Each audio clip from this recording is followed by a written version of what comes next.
मेरी शिकायत सुन लीजिए और उस पर कुछ कार्रवाई करिए। हाँ हाँ केवल करते रहे और किसी भी प्रकार से मेरी कोई मदद नहीं की गई। मैं थक हार कर सांसद महोदय से शिकायत किया। रात को 12 बजे सांसद महोदय मानिकपुर आते हैं और उन्होंने एसओ साहब को फोन करके बुलाया। एसओ साहब कह रहे हैं मेरे पास कोई साधन नहीं, मैं नहीं आ सकता। किसी भी प्रकार से उन्होंने कहा बाइक से आइए, किसी भी तरीके से आइए, आप आइए, लेकिन फिर भी वो महोदय आने के लिए तैयार नहीं हुए। बहुत मुश्किल में वो आए। आने के बाद और भी लोगों की समस्याएं सुनी और मैं अपनी भी समस्या सामने रखा। उसके बावजूद भी उन्होंने हाँ हाँ कर लिया। उनका लिखा हुआ पत्र आज भी मेरे पास है। पेपर में भी, न्यूज़पेपर में भी वो खबर छपी, लेकिन किसी भी प्रकार की कोई प्रशासनिक मदद नहीं मिली। मैं थक हार कर बैठ गया और अभी अभी छोटे भाई हमारे जो समस्या भी उन्होंने बताई, ये आज की समस्या नहीं है, बहुत पुरानी समस्या है और मैं किसी के ऊपर किसी प्रकार का आरोप नहीं लगाना चाहता। हमारे यहाँ नशा से संबंधित जो भी लोग हैं, नशा करने के बाद लूट की कई घटनाएं मेरे सामने आसपास इर्द गिर्द कई हुई, जिसका कोई लेखा जोखा या कोई शिकायत प्रशासनिक तौर पे नहीं हुआ। उसके बावजूद भी किसी भी प्रकार से, क्या प्रशासन को नहीं मालूम है, शासन को नहीं मालूम है, सब मालूम है, लेकिन अभी पब्लिक प्लेस पे कोई व्यक्ति अगर इसका विरोध करता है तो उसको ही उसके ऊपर आरोप लगा कि उसको जेल भेज दिया जाएगा।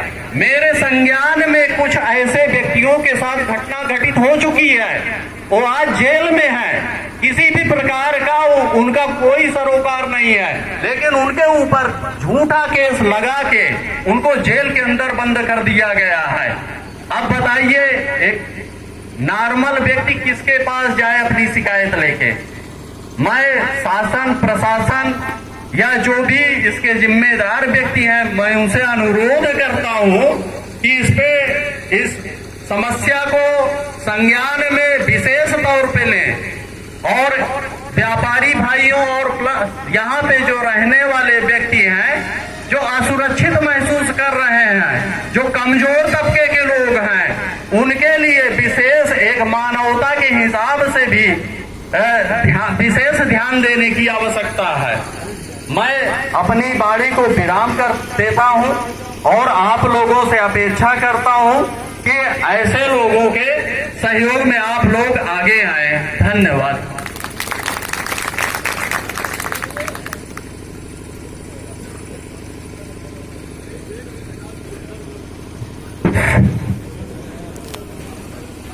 आप लोग जो भी अपनी समस्या बताएं अधिकारियों को, आप लोगों से निवेदन है कि बहुत शॉर्ट में और संक्षेप में बताएं, ताकि आपकी समस्या को सुना जा सके और उसका समाधान निकले। अधिकारी हमारे बीच में मौजूद हैं, जरूर वो आप लोगों की समस्याओं का समाधान निकालेंगे, लेकिन आप लोग संक्षेप में अपनी बात रखें। ज्यादा विस्तार से करेंगे तो बहुत समय लगेगा। धन्यवाद। और जिनको भी अपनी बात रखनी हो, जो समस्याएं हो, गंगा प्रसाद सोनी जी। जो है स्वस्थ राशन के लिए जो है सर, कैमरे में फुटेज भी है, आज तक चोर पकड़ा गया नहीं है। ये सर 1 साल हो गए। जी जी।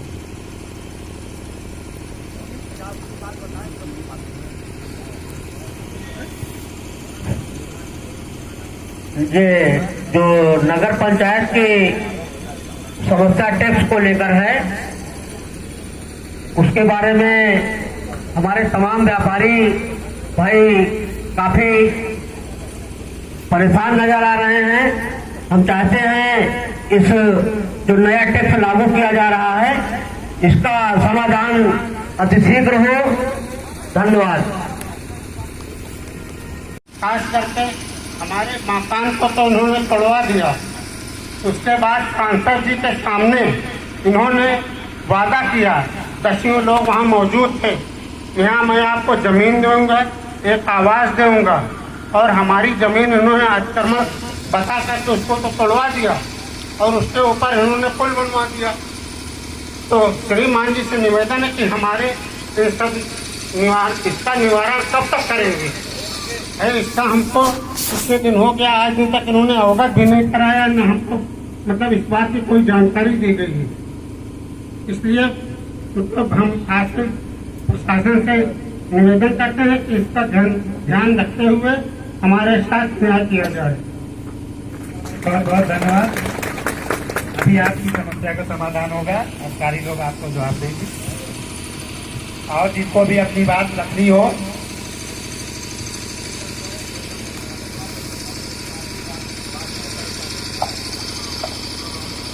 सर मैं रमेश सोनी बोल रहा हूँ, सराफा व्यवसायी।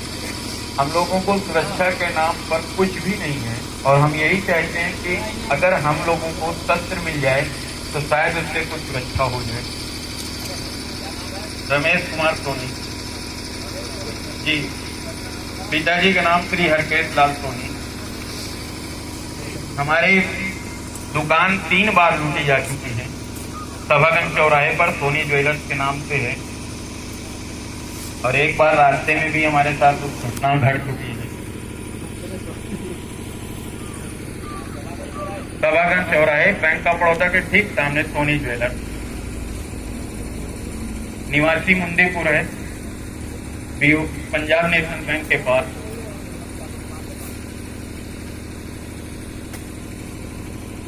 धन्यवाद।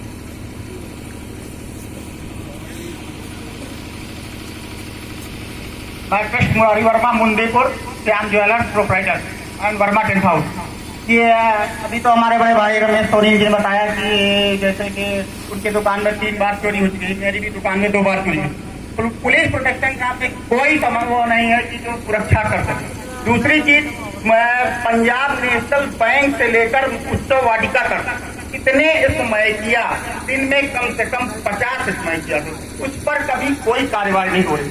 जो भी होती है थोड़ा बड़ा लिखने होके गया अंदर के वापस आया। सुबह से लेकर शाम तक इतने स्मैकिया मौजूद रहते हैं जहां आम लोगों का चलना दुभर हो जाता है। और वो दूसरी चीज ये देखते हैं कि किस दुकान में क्या हो रहा, कौन आ जा रहा है, रेकी हो रही, किसी के साथ ये घटनाएं होती हैं। इसके निवारण के लिए मैं सभी अधिकारियों से निवेदन करता हूं कि इस पर ध्यान दिया जाए। धन्यवाद।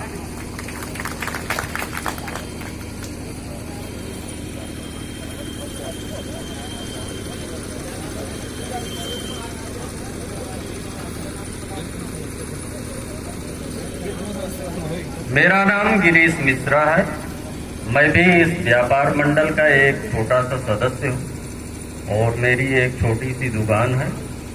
और अभी जानकारी ये हुई है कि ईओ महोदय की तरफ से कुछ नए नियम लागू किए जा रहे हैं और छोटे छोटे जो दुकानदार भाई हैं वो अपना व्यवसाय किस तरीके चला रहे हैं, अपना परिवार किस तरह चला रहे हैं, इसको पूछने आज तक न तो व्यापार मंडल का कोई अधिकारी, पदाधिकारी या ईओ महोदय या अन्य कोई नहीं आया। छोटी छोटी फाइनेंस कंपनियां यहाँ पे चल रही हैं जिनके माध्यम से छोटे व्यापारी 25-30 हजार रुपए कर्ज लेके अपना जीविकोपार्जन कर रहे हैं। आज तक कोई भी टाउन एरिया का अधिकारी, पदाधिकारी या चेयरमैन साहब कोई पूछने नहीं आया कि आप अपना परिवार कैसे चला रहे हैं। और नियम कानून बहुत से लागू केवल टैक्स लेने के लिए करते हैं। पिछले वर्ष मेरे साथ भी लूट की घटना हुई, कोई भी पर्चा दे दें। ये आप लोग जो है तो ज्वेलर्स हैं और सैनी शाखा के संचालक हैं, बहुत बहुत धन्यवाद।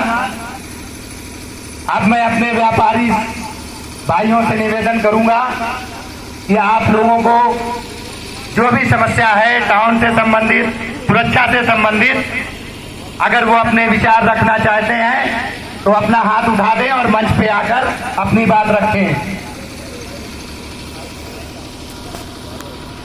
आप लोग वहीं से हाथ उठा दें, हम माइक वहां भिजवा देते हैं, वहीं से आप अपनी समस्या अधिकारियों को बताएं, जो लोग भी अपनी समस्या बताना चाहते हैं। ठीक, भेज रहा हूं मैं।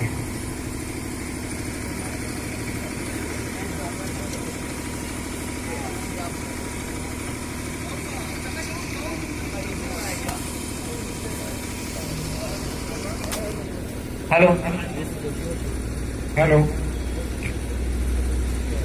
मेरा नाम मुन्नालाल मदनवार, सभागन चौराहे का निवासी।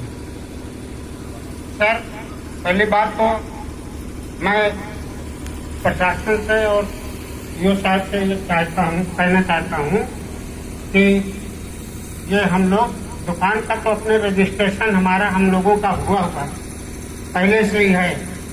ये किस बात का हम टैक्स जो लगा करके भेज रहे हैं, ये किस बात का टैक्स है? और जब हम रजिस्ट्रेशन कराए हुए हैं तो हम टैक्स किस बात का देंगे? पहली बात। दूसरी बात, मकान का भी टैक्स, दुकान का भी टैक्स